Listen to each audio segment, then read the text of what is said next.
I think there's just so much work to be done in this LGBTQ space, especially in hockey. You know, it often is referred to as this hyper-masculine space, where differences sometimes aren't welcome or appreciated. So I think it's just so important for someone like me to be visible, to be playing with Pride Tape, to be spearheading some of these organizations or causes like You Can Play, or with the Seattle Pride Classic out here. It's just so important to make sure that, you know, folks like us are visible. My name is Joey Gale. I live out in Seattle. I currently work at an advertising agency called Copacino Fujikado. I was born and raised in the self-proclaimed state of hockey, Minnesota. So grew up pretty much with skates on my feet before I could walk. Been playing hockey since probably the age of 3 or 4. It's been a kind of wild journey since I picked up adult hockey back in 2015, and have really just been kind of finding myself in the sport of hockey, kind of where the LGBTQ angle meets the hockey community. So it's been fun to just experience and dive into all of that. How did Joey get into hockey? Like I said, growing up in the state of hockey, it was almost kind of a requirement to play hockey. My older brother started playing. He's about 10 years older than I am. So of course, when I was old enough to start skating, you know, he'd take me out to one of the local ponds or whatnot and you know, shoot the puck around with me before I could even, you know, stand on 2 feet. So I've always loved the sport. I played organized hockey probably until I was 14 or 15. Just up until that point when it just didn't feel like the best place for this young gay kid to be playing. So it's been a wild ride. What do you love about it? There's obviously, you know, an aspect of community and teamwork that I just love. The sport itself obviously is so quick and so fast. There's kind of this adrenaline rush the second you step onto the ice that you can't really recreate in too many different ways. So it's kind of a combination of being able to play and have fun with some of your closest friends and be able to experience just that quick pace, that energy that comes with hockey. I think is just so infectious. So it's like when you step on, it's hard to come off sometimes. That said, based off your intersection of identities, how could hockey be better for you? And also, how could it be better for the queer community as a whole? I think, you know, as we look at the LGBTQ community as a whole, I think like as a white guy, I think I have it pretty easy. It just so happens that I'm gay, and sometimes that can be challenging, but I think for the sport itself, I think there's a handful of different ways that the hockey community can be more inclusive. One of the things that we introduced and tried to push on pretty hard when we hosted the Seattle Pride Hockey Classic out here in Seattle was just the use of pronouns.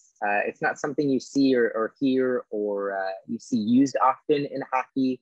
So just having those types of conversations in a locker room tend to make things a little more inclusive for folks. It's a simple thing to do, and I actually a few of the players we saw playing with they put their pronouns on their helmets, just like you'd see, you know, some of the younger kids, they put like their name on the front of their helmet. We saw written on Pride Tape. We saw some pronouns out there. So just another easy way just to break that barrier. One of the easiest ways that I found to make hockey more inclusive is just play with Pride Tape. I think it's an easy way to show that you're an ally, that you're inclusive, that, you know, you're willing to kind of take that sacrifice or take that hate if it comes your way. But it's just so powerful, especially you know, as one of the gay guys out there, you see somebody with Pride Tape. It's like, oh, I can trust them. They're a safe person to hang out with, or they're a good teammate. Knowing that it you know, it wasn't always easy for you in the sport, what keeps you in hockey? I think there's two things that keep me in hockey. One is that I love the sport. It's so much fun to play. It gives me something to do. It's obviously a good workout. So kind of the physical, mental space of that, obviously hockey is fun to play. In terms of kind of the second reason that keeps me playing is I think there's just so much work to be done in this LGBTQ space, especially in hockey. You know, it often is referred to as this hyper-masculine space where differences sometimes aren't welcome or appreciated. So I think it's just so important For someone like me to be visible, to be playing with Pride Tape, to be, spearheading some of these organizations or causes like You Can Play, or with the Seattle Pride Classic out here, it's just so important to make sure that, folks like us are visible. So, the young Joeys who are just learning how to play, if they identify in the queer community, they can see someone like you or me and say, hey, these guys are successful. I hope to be like them someday. What gives you hope for the future of queer people within the sport? It's inspiring to see, in the NFL, we just saw our first openly gay player. I think there's just those little incremental steps. We like to say like change doesn't happen overnight. So I'm inspired to see that the NHL is stepping up in different ways. They're talking about it. They're trying to be more inclusive. I think it's important that more folks like us stand up and say, there's no space for hate in the game, kind of reiterating the You Can Play motto.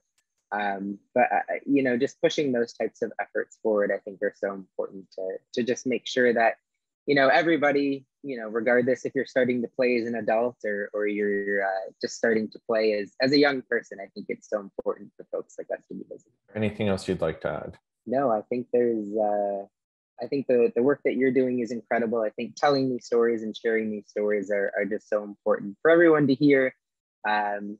Sometimes when you're not part of the community, you don't know what it's like or what the challenges are, or, why things like using pronouns are important, or, the value of playing with Pride Tape. But there are just so many different ways to be either an ally or to support the cause, support the mission. So I encourage anyone and everyone who's either watching these videos or connecting with us on social just to keep the effort, keep the momentum. We like to say that Pride is celebrated all year long. So, even when it's not June, think of ways that you can be supporting the community or encouraging the cause. Thank you, Joey. And I appreciate everything you're doing out there, and you're growing the sport and making it safe and inclusive for others. So thank you. Yeah, thanks, Brock. And obviously the work you do inspires us too. So keep it up. We really appreciate it.